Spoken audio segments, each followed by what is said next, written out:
Hi friends, स्वागत है आपका हमारे YouTube चैनल पे द ड्रीमेक्स एकेडमी। बच्चों, अगर आपको वीडियो पसंद आ रहे हैं तो प्लीज लाइक कीजिए, सब्सक्राइब कीजिए एंड आपके दोस्तों के साथ इसको शेयर कीजिए।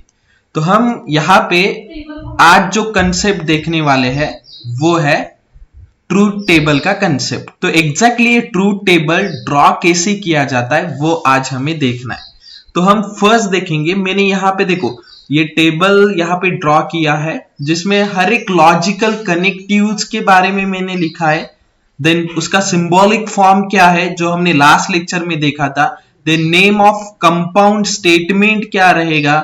देन कैसे आपको ट्रूथ टेबल में हिंट द्वारा कैसे आपको क्वेश्चन सॉल्व करने हैं, ये सारा कंसेप्ट यहाँ पे आज हम कवर करेंगे।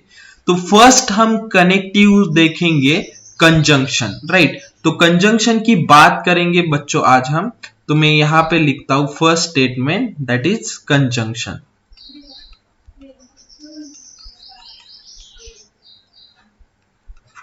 तो एग्जैक्टली जैसा हमने लास्ट लेक्चर में देखा था बच्चों, कंजंक्शन जो यूज करते हैं वो कौन से कनेक्टिव्स के लिए यूज किया जाता है? एंड के लिए, राइट। जब दो स्टेटमेंट को कनेक्ट करने वाला वर्ड एंड है तो वहां पे हम कंजंक्शन का यूज करते हैं। तो यहां पे हम ट्रूथ टेबल ड्रॉ करेंगे बच्चों। तो ट्रूथ टेबल कैसे ड्रॉ किया जाता है? तो आपके पास दो स्टेटमेंट रहेंगे P Q, राइट। तो फर्स्ट आप P का वैल्यू लिखना है आपको, देन Q के वैल्यूज लिखने हैं और देन आपको लिखना है उसका result, that is P and Q। और जैसा कि मैंने आपको बोला था, द सिंबॉलिक फॉर्म किस तरह रहता है, इस तरह, that is P and Q। Okay, तो यहां पे देखो ट्रूथ टेबल क्या होता है एग्जैक्टली। तो ट्रूथ टेबल मींस जितने भी पॉसिबिलिटीज है वो सारे हम कवर करते हैं यहाँ पे। तो फर्स्ट देखो, जो भी वैल्यू लिखना है वो कैसे लिखना है वो मैं आपको बताता हूं।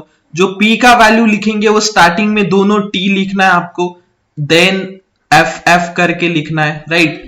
अगर दो स्टेटमेंट है तो दो बार T लिखना है, दो बार F लिखना है। अगर Q है, दैट इज सेकेंड स्टेटमेंट जो है, सेकेंड स्टेटमेंट में हमें क्या करना है, first T then F then T then F, alternate T and F को आपको लिखना है। क्लियर हुआ? जैसे कि आपके पास दो स्टेटमेंट है तो फर्स्ट हम P के वैल्यूज लिखेंगे, वहां पे दो बार T एंड दो बार F। नेक्स्ट जो Q के लिए लिखेंगे वहां पे first T then F then T then F, right. ये सिस्टमैटिक वे है ट्रूथ टेबल लिखने के लिए। अभी हम आएंगे रिजल्ट के ऊपर, एग्जैक्टली रिजल्ट किस तरह होता है। तो देखो हमेशा याद रखो, कंजंक्शन में अगर दोनों रिजल्ट ट्रू है तभी आपका आंसर ट्रू आता है, अदरवाइज सारे आंसर फॉल्स रहेंगे। दैट इज P भी ट्रू है, Q भी ट्रू है, तभी P एंड Q का रिजल्ट ट्रू आएगा, अदरवाइज जो भी रिजल्ट रहेगा वो फॉल्स ही रहेगा, राइट। तो हम उसके बारे में नहीं सोचेंगे, हमें सिर्फ देखना है कि P और Q ट्रू है तो ट्रू है, बाकी की बात ही नहीं करेंगे हम। बाकी सारे वैल्यूज क्या कंसीडर करने आपको है।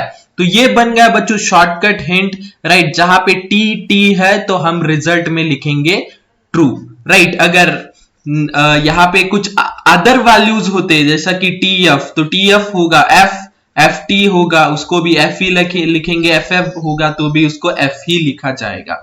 तो सिर्फ अगर T है तो उसको हम T लिखेंगे।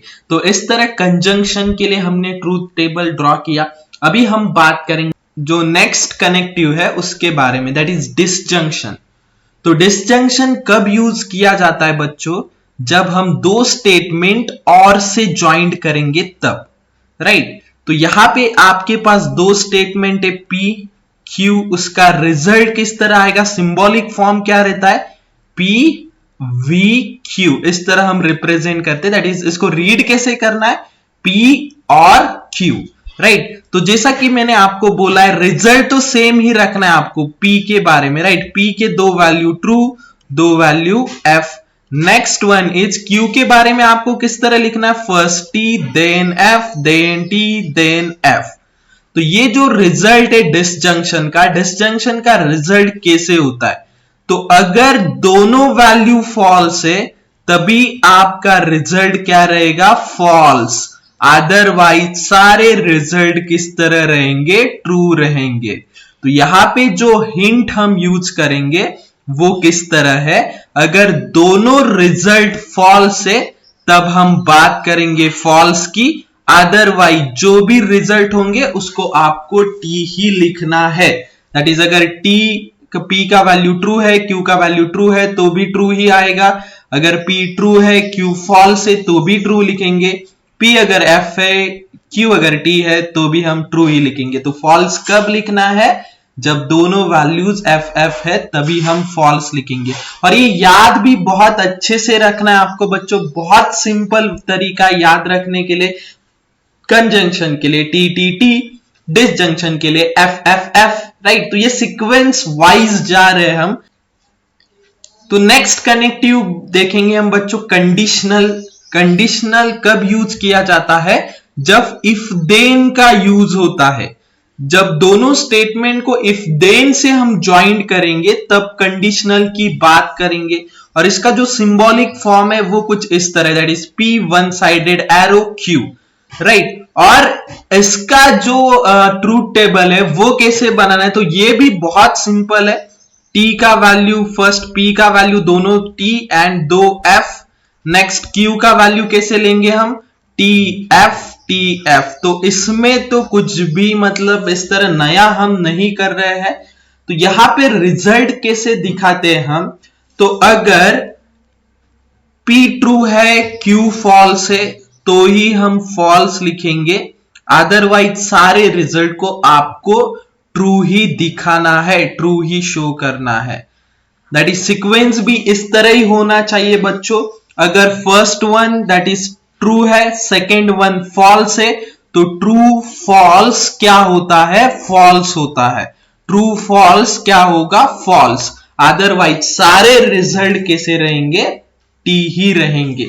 यहां पे आपको यह भी डाउट आ सकता है कि अगर फर्स्ट वन फॉल्स है सेकेंड वन ट्रू है तो क्या करेंगे, तभी भी आपको ट्रू ही लिखना है। तो सीक्वेंस मैटर करेगा। सीक्वेंस में आपको क्या देखना है, फर्स्ट वन टी होना चाहिए, सेकेंड वन एफ होना चाहिए, तभी हम रिजल्ट किस तरह लिखेंगे, एफ। अदरवाइज जो भी रिजल्ट आएगा वो ट्रू ही आने वाला है। तो इस तरह हमने एक बात की बच्चों कंडीशनल स्टेटमेंट की। अभी हम देखेंगे नेक्स्ट कंडीशनल का यूज कब किया जाता है, इफ एंड ओनली इफ के लिए। इफ एंड ओनली इफ जब कनेक्टिव यूज करेंगे तब हम उसको बोलेंगे बाय कंडीशनल, राइट। और इसका जो नोटेशन होता है, जो सिंबॉलिक फॉर्म होता है वो डबल एरो है, that is P double arrow Q, right. Both side का एरो रहेगा बच्चों, पी बोथ साइड एरो बोल सकते हैं इसको, right. P bye conditional Q, इस तरह हमें इसको रीड करना है। तो जैसा कि मैंने आपको बोला है, पी में कोई भी चेंज नहीं करना है, टी टी एफ एफ ही लिखेंगे। क्यू कैसा लिखा जाएगा, टी एफ लिखा जाएगा। और यहां पे क्या होता है बच्चों, इसका जो फॉर्मूला है वो कैसा है, दैट इज दोनों टी रहेंगे तो आंसर टी आएगा, दोनों फॉल्स रहेंगे तो भी आंसर टी ही आएगा। मतलब क्या, अगर दोनों सेम है, P भी सेम है Q भी, अगर P और Q दोनों सेम है तो आपका आंसर ट्रू आएगा, अदरवाइज आंसर आने वाला है फॉल्स। तो इस तरह इतना इजी मेथड है बच्चों याद रखने के लिए। तो अब फिर से हम रिवाइज करते पूरा हमने अभी तक क्या देखा बच्चों। फर्स्ट हमने देखा था एंड, जिसके लिए हम यूज करेंगे अगर दोनों ट्रू है तो रिजल्ट ट्रू रहेगा। नेक्स्ट हमने देखा था और, दैट इज डिसजंक्शन, अगर दोनों स्टेटमेंट फॉल्स है तो हम बात करेंगे एफ की। नेक्स्ट उसमें देखा था हमने कंडीशनल स्टेटमेंट के बारे में, राइट। तो कंडीशनल में क्या होता है, टी एफ क्या होता है, एफ। और लास्ट में अगर दोनों सेम है, दैट इज दोनों टी है और दोनों एफ है, तो आपका रिजल्ट किस तरह होगा, ट्रू रहेगा। तो ये चार्ट आपको याद रखना है बच्चों, ये हिंट आपको याद रखना है ट्रूथ टेबल के लिए। तो आप आराम से ट्रूथ टेबल ड्रॉ कर सकते हैं, that is T T T F F F T F F and double T double F, result is T. तो इस तरह हमने ये जो कनेक्टिव्स है उसके बारे में देख लिया।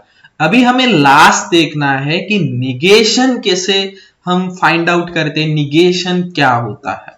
ओके, तो निगेशन बच्चों बहुत ही सिंपल सी बात है। अगर आपका P का वैल्यू ट्रू है तो अगर हम निगेशन P लिखेंगे तो निगेशन P आएगा फॉल्स। बस इतना ही आपको याद रखना है। अगर आपका P का वैल्यू फॉल्स है बच्चों तो निगेशन P क्या होगा, ट्रू होगा, राइट। तो इनवर्स करना है, T रहेगा तो F, F रहेगा तो T। तो इस तरह हमने सारे कनेक्टिव्स बच्चों कवर कर लिए।